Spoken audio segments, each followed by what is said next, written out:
కర్మ భగవద్గీత చెప్పే కర్మ కాబట్టి కర్మ నాశనం కర్మ భూమి అని పేరు. కృష్ణుడు రాముడు పుట్టిన దేశం కాబట్టి అవతార భూమి అని పేరు. ప్రపంచంలో ఏ దేశంలో లేని ఒక గొప్ప చరిత్ర సంస్కృతి ధర్మం ఉన్న దేశం ఏంటంటే ఇదే. దానికి సనాతన ధర్మం అంటాము.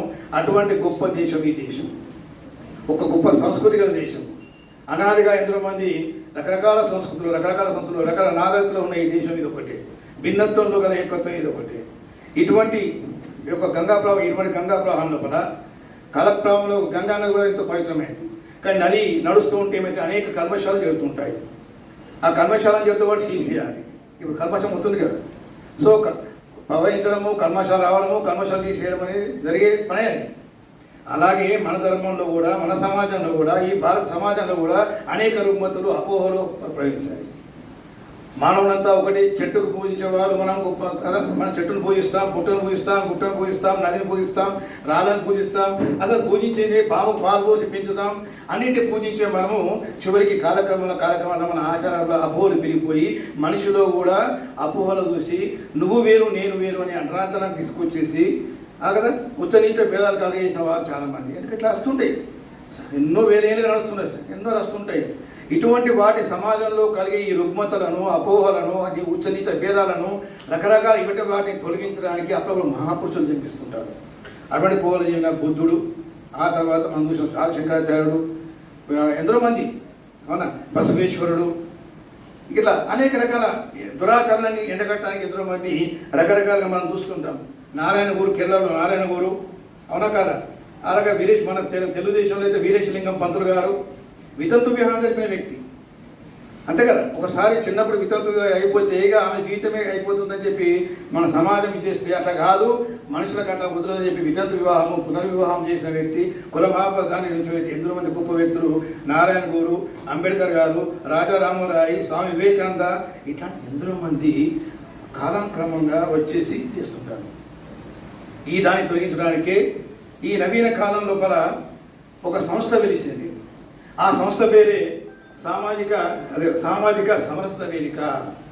దాని ఒక నినాదము ఏమిటంటే మనుషులంతా ఒకటే, మనమంతా ఒకటే, మానవులంతా ఒకటే అనే ఒక నినాదంతో అందరికీ హృదయాలను తాకుతూ, అందరినీ చైతన్యపరుస్తూ, మనమంతా చేస్తూ పల్లెల్లో పంటల యొక్క కోణంలో, పల్లెల్లో కోణంలో, ఎక్కడ కొండలో తిరుగుతూ ఈ సంస్థ సభ్యులు తిరుగుతూ చైతన్యం కలిగిస్తున్నారు, దేవాలయ ప్రవేశాన్ని కలిగిస్తున్నారు, అంటరాంతం రూపొందిస్తున్నారు. ఇలా భేదాలు ఉంటే భేదాలను తొలగించే ప్రయత్నం చేస్తున్నారు. మన ఇంట్లోనే అన్నదమ్ములు ఉన్నప్పుడు అన్నదమ్ముల మధ్య భేదాలు ఉన్నట్టుగా ఐదుగురు అన్నదమ్ముతున్నారు, ఐదుగురు భేదాలు ఉన్నట్టుగా 5,000 భిన్నంగా మనుషులు భిన్నంగా ఉంటారు. కాబట్టి అట్లా కాదు, మనం అంతా ఒకటే, అన్న తమ్ముడు అందరూ ఒకటే, సోదరులు ఒకటే కుటుంబ భావనను తీసుకొచ్చే ప్రయత్నం చేస్తున్నది సామాజిక సమరసత. ఎందుకంటే దీనిలో అనేకమంది చూస్తున్నాయి, చాలా మంది ఉన్నదాన్ని ఎక్కువ చేసే వాళ్ళు ఉంటారు. అందుకనే పూర్ణ సమయ కార్యకర్తలు ఎంతో మంది ఈ సామాజిక సమరసత ద్వారా అద్భుతమైన కార్యక్రమాలు పల్లెల్లో మీరు చూస్తే పాంప్లెట్ ఇస్తారు వారు. ఆ పాంప్లెట్లో చూస్తే మనకి ఎన్ని రకాల కార్యక్రమాలు జరుగుతున్నాయి, సేవా కార్యక్రమాలు జరుగుతున్నాయి, విన్నారా, అనేక కార్యక్రమాలు జరుగుతున్నాయి. సో అటువంటి కార్యక్రమాల సమర్థించడానికి ఒక సాధారణంగా దీన్ని పనిచేయడానికి సమాజంలో అందరూ పనిచేయాలండి. సమాజంలో అంతే మంచి వాళ్ళు కాదండి. సమాజంలో మంచి ఉంటుంది, చెడు ఉంటుందండి. సమాజంలో పనిచేసే వాళ్ళు పనిచేయ ఉంటారు. ఆ పనిచేసే వాళ్ళకి సంస్కృతి ఆలోచించేవాళ్ళు, సమాజం ఆలోచించేవారు, అటువంటి వాళ్ళకి పనిచేస్తుంటారు. అందులో కొంతమంది 2 రకాలుగా ఉంటారు వ్యక్తులు. ఒకటి గృహస్థ కార్యకర్తలు అంటారు. గృహస్థు అంటే వ్యవహారిక జీవితంలో ఉంటూ సమాజం కోసం ఆలోచించేవారు కొంతమంది. అట్లా కాకుండా జీవితం అంతా దయపోసి స్వామి వివేకానంద లాంటి వ్యక్తులు జీవితాన్ని ధరపోసి బ్రహ్మచారిగా ఉండి మొత్తం జీవితాన్ని ఈ లోకానికే అంకితం చేసి అందరినీ చేసే వ్యక్తులు కొంతమంది ఉంటారు. అంటే వాళ్ళ పని వాళ్ళు ఏంటంటే మొత్తం కుటుంబం తాగం. అటువంటి త్యాగపురుషులు గొప్ప వ్యక్తుల్లో మన ముందు నిలిచిన ఒక వ్యక్తి అప్పల ప్రసాద్ గారు. ఒకసారి చెప్పండి. ఎందుకంటే మనము మన సమయాన్ని ఇయ్యలేని వ్యక్తి. మహానుభావుడు అంటే చప్పటి కొట్టలే, కుట్టుబట్టి కొట్టారు, కొట్టొద్దండి. Spontaneously, అంటే they are immersed, probably they are immersed in their, they are thinking something, they are thinking something different, is it not?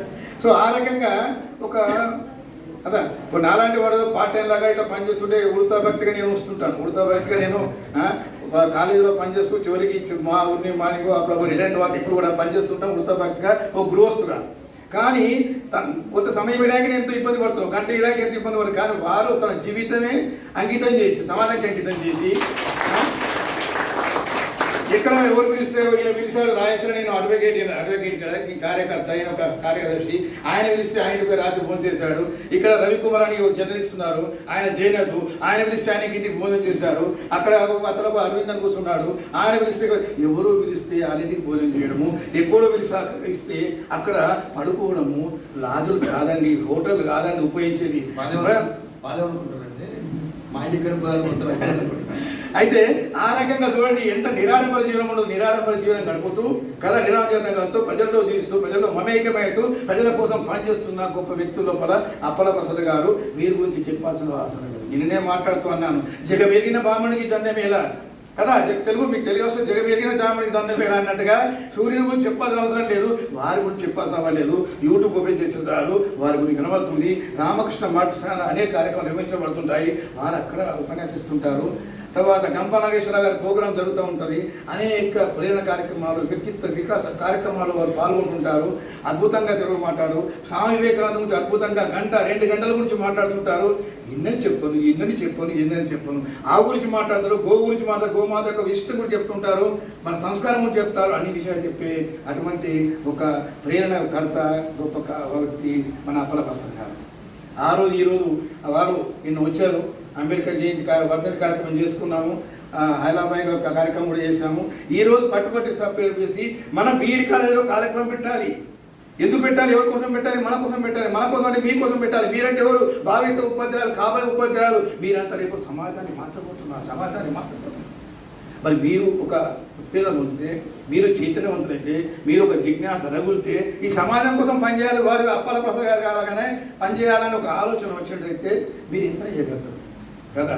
కొవ్వొత్తి వెలిగించినట్టుగా ఇక్కడ ఒక దీపాన్ని వెలిగించడానికి ఇంత ఒక 60 మంది దీపాలు, ఇక్కడ 60 మంది దీపాలు వెలిగించడానికి అప్పల ప్రసాద్ గారు వచ్చారు. చిన్న కొవ్వొత్తులాగా నేను ఇక్కడ ఉండి వారికి ఇస్తున్నాను, ఇక్కడ ఉన్నదాన్ని ఆ దీపాలను వెలిగించి మీరు ఒక జ్ఞానజ్యోతిని రగిలిస్తారు అప్పల ప్రసాద్ గారు.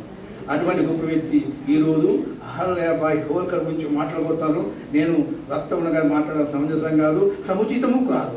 కాబట్టి వారు అహల్యాబాయి హోల్కర్ అంటే ఎవరు, వారి జీవిత చరిత్ర ఏంటి, దాని ద్వారా ప్రేరణ ఏంటిది అని దాన్ని మీరే దాన్ని స్వయంగా వినేసి ఏకాగ్రతతోని చిత్తశుద్ధితోని వీలైతే పాయింట్స్ రాసుకోండి.